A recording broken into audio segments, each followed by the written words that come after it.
Hello everyone, this is Vidya Agarwal from Alien Brain.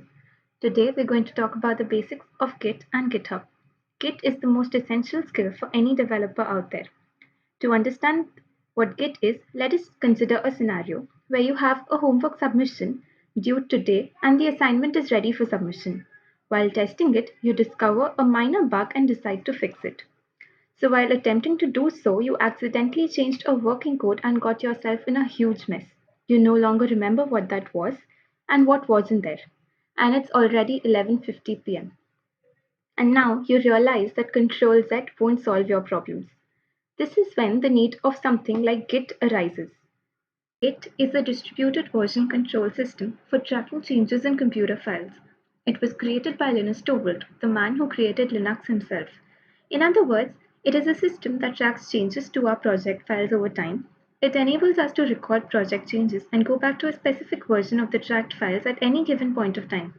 This system can be used by many people to work efficiently and collaborate on team projects where each developer can have their own version of the project distributed on their computer, and later on, these individual versions of the project can be merged and adapted into the main version of the project.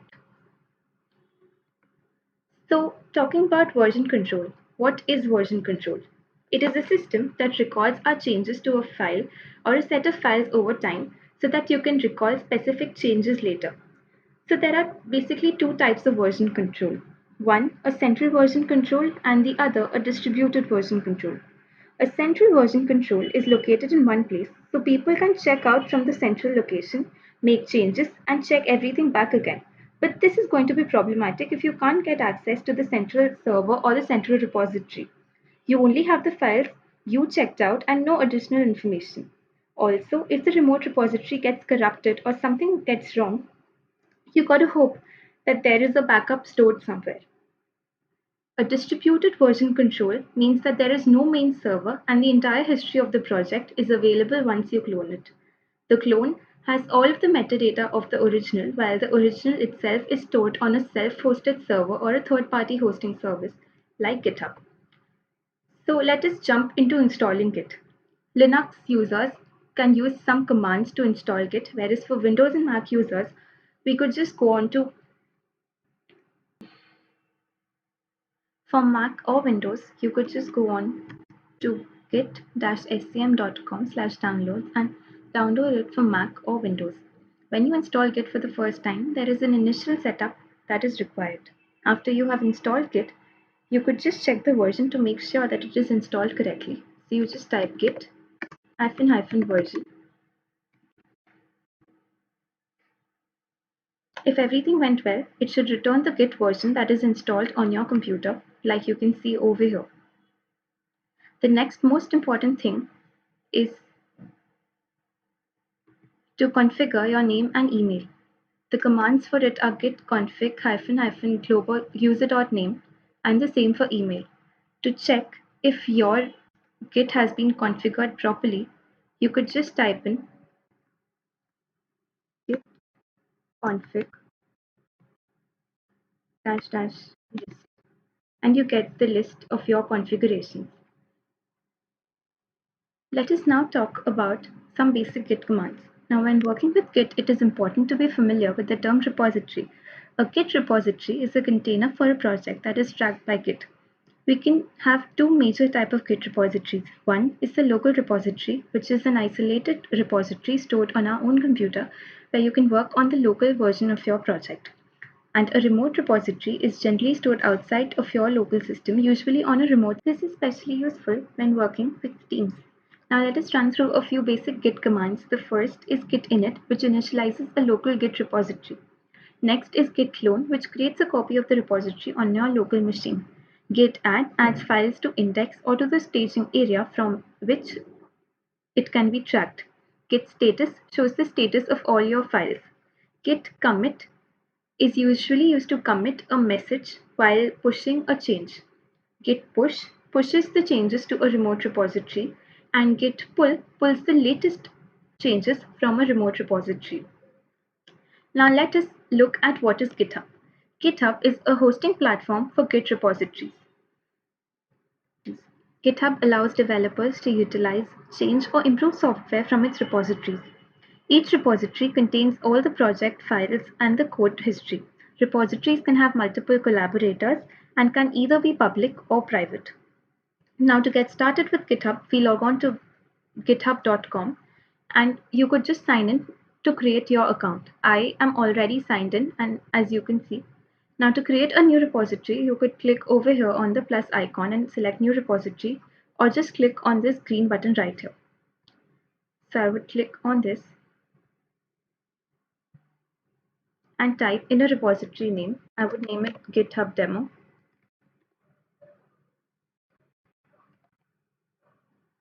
You could make your repository public or private, and you could also initialize it with a README, and you could give a description which is optional. Right now, I would not initialize a README and I would just create a repository. Once the repository is created, you see this page. So here, I have a project already created.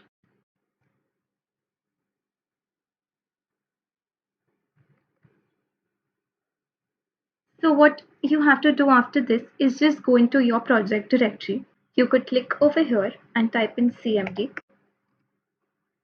or you could just right click here and select Git bash here. You could now very simply just copy the command git init to initialize your repository, git add dot git commit hyphen m. You could just put your message like added index.html.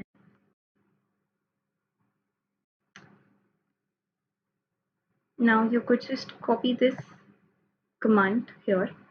This is basically the URL where your repository is going to be hosted.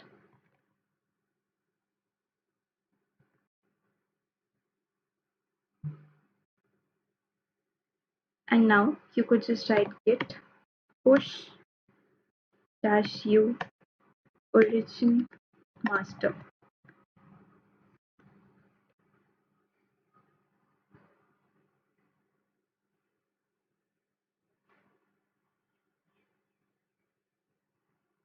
And now you can see that your changes have been pushed. You could just refresh the page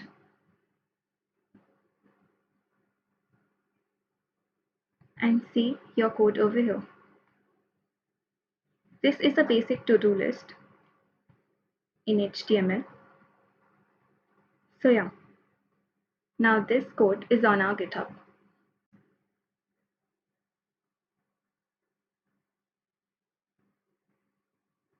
Now, if I go on to my project and I delete a line, now I want these changes to be added on our GitHub. So here again, we open the git bash. We just type git add dot git commit hyphen m and add our message saying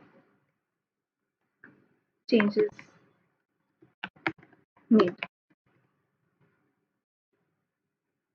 and we push it git push.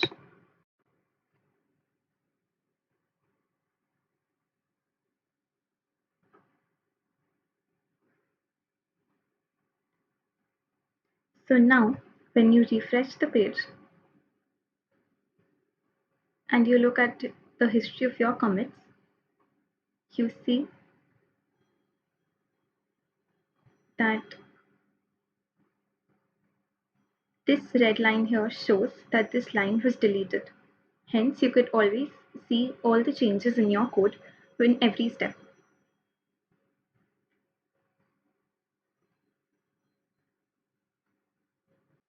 Now you could also add collaborators to your project so that multiple people could together work on one single project. This can be done on clicking on settings and then going to manage access. And then you could just click on invite a collaborator and type the username or the email ID of the collaborator, and this would send them an email which they would have to accept in order to become a collaborator. Once they become a collaborator and push certain changes, you would have to pull the code on your repository to get the current version of the code. Now, something that we would like to talk about is cloning and forking a project. Now, when we are using GitHub, we may find ourselves wanting to use someone else's repository as a starting point of our project. Also, we would want to contribute to a third-party project, which is very popular in the open source community. So contributing to other projects can also be a great way to build our knowledge and experience as well as our portfolio. So the process where we copy someone's code and create a copy of it in our GitHub is called forking. So here we just click on fork.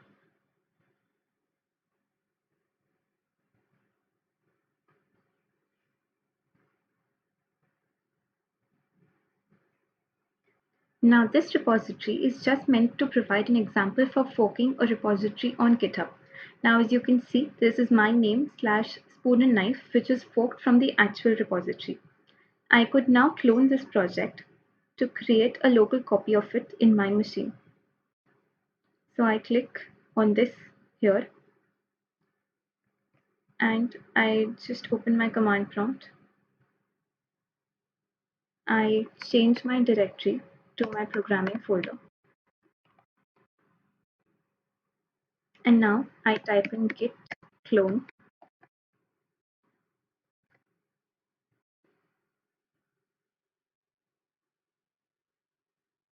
So now as you can see, this has been cloned. Now, if I open my code in an editor,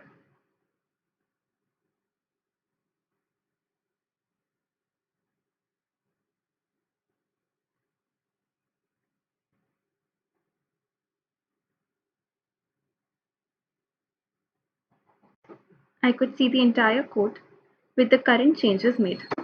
Here, I made a small change in the spoon knife repository, which was just changing the font size from 30 to 50 pixels, and I've pushed the code. Now, when I click on pull request,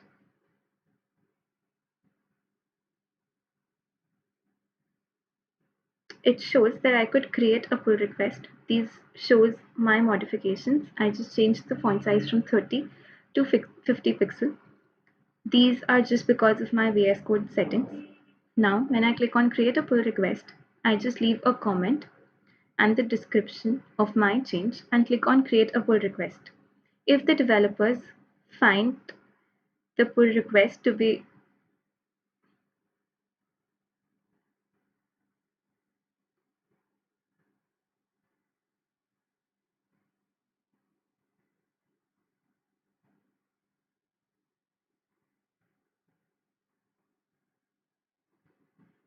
so based on the code changes, the original project owner can decide if they want to implement the project changes in their own project.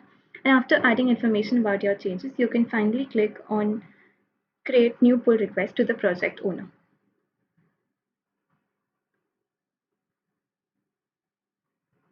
So I feel that was all the basics of Git and GitHub covered. Hope you liked the video. Thank you.